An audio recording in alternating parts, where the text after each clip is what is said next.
Hello students, how are you? Hope you all are very fine. Children, in the previous video, we had completed the Civics Chapter 2, Constitutional Design. Today we are going to start the Economics book, Chapter 2, People as Resource. Children, let's see some important points, then we will write the notes. The chapter People as Resource is an effort to explain population as an asset for the economy rather than a liability. Population becomes human capital when there is investment made in the form of education, training and medical care. In fact, human capital is the stock of skill and productive knowledge embodied in them. People as resource in a way of referring to a country's working people in terms of their existing productive skill and abilities. Children, people as resource ये जो chapter दिया गया है इसमें क्या है, people as resource का क्या मतलब है, तो बेटा समझेंगे कि जो पीपल होते हैं, जो लोग होते हैं, वो भी इकोनॉमी को मजबूत करने में एक बहुत बड़ा पार्ट निभाते हैं। एक एजुकेटेड पर्सन जो है, मीन्स समझ लीजिए कोई डॉक्टर है, कोई इंजीनियर है या कोई साइंटिस्ट है, तो ये सारे क्या करते हैं, ये भी कंट्री के डेवलपमेंट में, कंट्री की जीडीपी को बढ़ाने में अपना कंट्रीब्यूशन देते हैं। तो ये सारे लोग भी क्या कहलाते हैं, ये भी रिसोर्स कहलाते हैं। वो अपनी स्किल के द्वारा, अपनी एबिलिटीज़ के द्वारा वो क्या कर रहे हैं, वो हमारे जो देश है उसकी प्रगति में सहायक हैं। तो ये लोग भी, जो पीपल होते हैं, वो भी एज अ रिसोर्स काम करते हैं, वो भी एक रिसोर्स कहलाते हैं। इसी को हम इस चैप्टर में देखेंगे। चलिए नोट्स के थ्रू हम शॉर्ट में बहुत अच्छे से इसे समझने की कोशिश करेंगे। Population of a nation can be it's asset rather than liability. People as resource refers to a country's working people in terms of their existing productive skill and abilities. When existing human resource is developed by becoming educated and healthy, it turns into human capital. Human capital is superior to other resources like land and physical capital as it uses these capitals and adds value of them. Investment in human capital via education and medical care can give high returns in the future. Countries like Japan have invested a lot in human resources.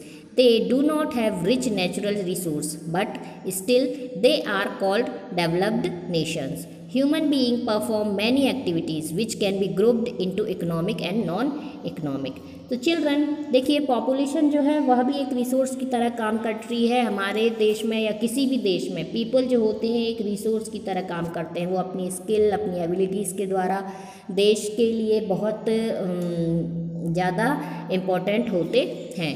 जब कोई इंसान, कोई human जो है वो educated होगा, healthy होगा, तो वह ह्यूमन कैपिटल कहलाएगा। अब ऐसा नहीं है कि इंसान है वो कोई काम ही नहीं कर रहा है तो वो ह्यूमन कैपिटल है। तो ह्यूमन कैपिटल में जो बच्चे होते हैं वो बच्चे नहीं आते हैं, और बच्चों के साथ साथ जो बुज़ुर्ग होते हैं 60 according to the government data 60 years से अबव पर्सन और 14 ईयर्स से कम के बच्चे, ये जो है ये ह्यूमन रिसोर्स नहीं होते हैं। ह्यूमन कैपिटल जो है वो सुपीरियर होती है किससे, फिजिकल कैपिटल से, या सपोज लैंड है या कोई भी दूसरी तरह की कैपिटल है, उससे ज़्यादा जो सुपीरियर है, जो वैल्यूएबल है, वो क्या है, ह्यूमन है। क्योंकि इंसान अपने ब्रेन के द्वारा, अपनी स्किल के द्वारा ज़्यादा अचीव कर सकता है। अब एजुकेशन और मेडिकल में यदि इन्वेस्टमेंट आज के समय में हम कर रहे हैं तो फ्यूचर में हमें वो काफ़ी अच्छा रिटर्न मिलता है। आप भी जानते हैं कि यदि अभी से अच्छी पढ़ाई की जाए या अच्छा इन्वेस्टमेंट अभी से होगा तो फ्यूचर में हमको उसका ज़्यादा बेटर रिटर्न मिलेगा। इसलिए सभी चाहते हैं कि हमारे बच्चों को अच्छे से अच्छी एजुकेशन प्राप्त हो, क्योंकि आपको जो रिटर्न है वो बेटर मिलेगा। ओके, जैसे जापान है, तो जापान में ह्यूमन रिसोर्स के लिए बहुत ज़्यादा इन्वेस्ट किया जाता है, क्योंकि वो जानते हैं कि जो ह्यूमन रिसोर्स हैं वो ज़्यादा इम्पॉर्टेंट हैं और किसी भी नेशन को डेवलप करने के लिए वो बहुत ही महत्वपूर्ण भूमिका निभा सकते हैं। इसलिए क्योंकि जो जापान है वहाँ पर बहुत सारे नेचुरल रिसोर्स तो है नहीं, तो वो क्या करते हैं, अपनी ह्यूमन रिसोर्सेज को डेवलप करने की ज़्यादा कोशिश करते हैं। और ह्यूमंस जो होते हैं वो इकोनॉमिक और नॉन इकोनॉमिक दो तरह के ग्रुप में बांट दिए जाते हैं। नॉन इकोनॉमिक और इकोनॉमिक एक्टिविटीज़ के द्वारा वो अपना परफॉर्मेंस देते हैं। So let's see the economic activities. Economic activities refer to those activities of man which are undertaken for a monetary gain or to satisfy his or her wants. The activities of workers, farmers, shopkeepers, manufacturers, doctors, lawyers, taxi drivers, etc. fall under this category. अब economic activities क्या होती हैं? Economic activities में वो लोग आते हैं जो कि क्या करते हैं, कोई भी जो वो चाहते हैं वो काम वो करते हैं और अपने लिए मॉनेटरी प्राप्त करते हैं। जैसे कि वर्कर्स हैं, फार्मर्स हैं, शॉपकीपर्स हैं, मैन्युफैक्चरर्स हैं, डॉक्टर्स हैं, लॉयर्स हैं, ये सारे क्या करते हैं, ये अपने इच्छा से अपने डायरेक्टली इकोनॉमी में हेल्प करते हैं। हमारे भारत की इकोनॉमी में या किसी भी देश, किसी भी कंट्री की इकोनॉमी में डायरेक्टली वो जीडीपी को बढ़ाने में हेल्प करते हैं।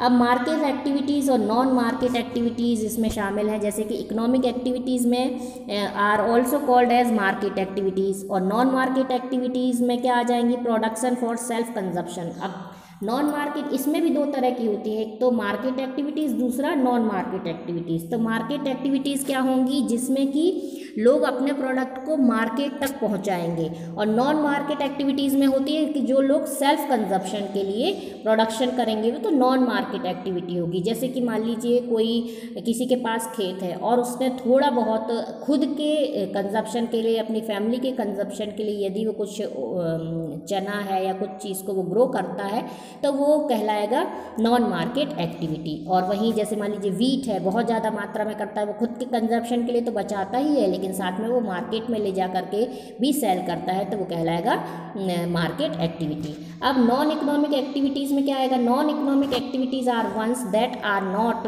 Undertaken for any monetary gain. There are also called unpaid activities. For example puja path, house keeping, helping the poor of disabled etcetera. Non economic activities, अब देखिए इकोनॉमिक एक्टिविटीज़ में तो डायरेक्टली लोग कमाई कर रहे हैं, अर्निंग कर रहे हैं। नॉन इकोनॉमिक एक्टिविटीज़ जो आती हैं उनके अंतर्गत आता है कि लोग अपने सेटिस्फेक्शन के लिए, है ना, कुछ अपनी आत्मिक संतुष्टि के लिए जो भी प्राप्त करने के लिए करते हैं, वो नॉन इकोनॉमिक एक्टिविटी आएंगी। जैसे पूजा पाठ लोग आत्मिक संतुष्टि के लिए करते हैं, हाँ उससे थोड़ा बहुत जो भी पूजा पाठ करवा रहा है उसे मिल जाएगा।